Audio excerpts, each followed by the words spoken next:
Hello everyone and welcome to TechCerts. In this video, we'll walk through a cybersecurity incident response lab focused on the day-to-day responsibilities of a Tier 1 security analyst. We'll be monitoring alerts within a SIEM environment, similar to platforms like Splunk or the Elastic Stack. You'll learn how alerts are generated, how events are correlated, and how to analyze logs to answer key investigation questions. Let's begin by reviewing the scenario.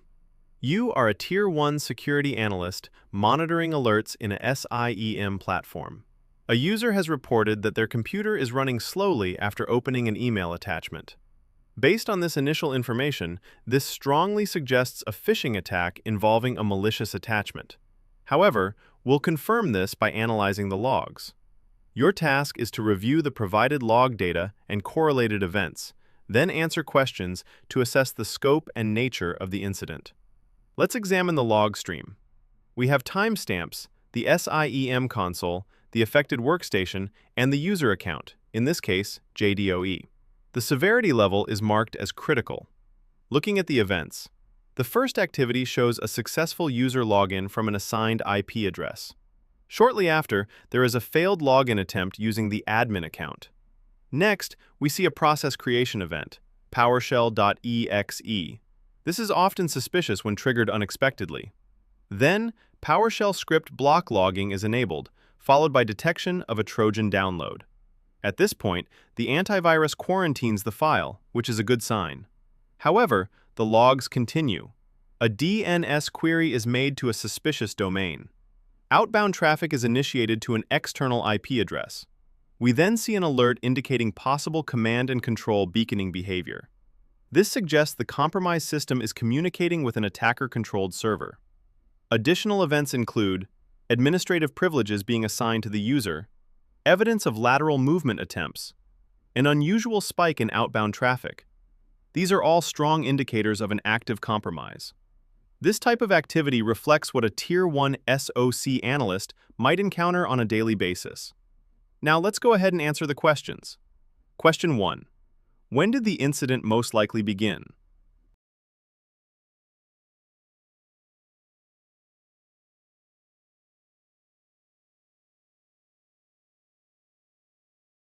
The earliest clearly malicious event is the execution of PowerShell.exe at 9:14:03.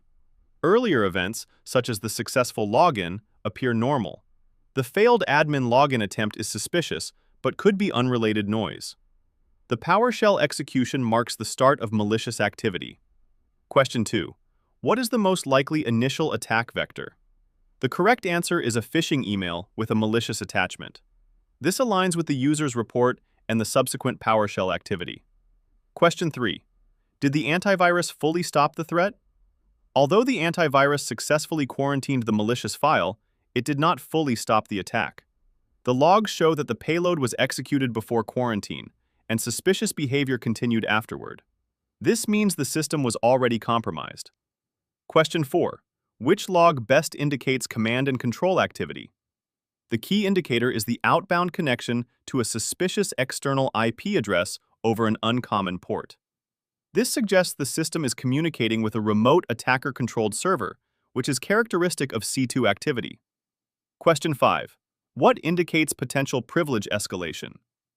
The log entry showing administrative privileges being assigned to the user account is a clear sign of privilege escalation.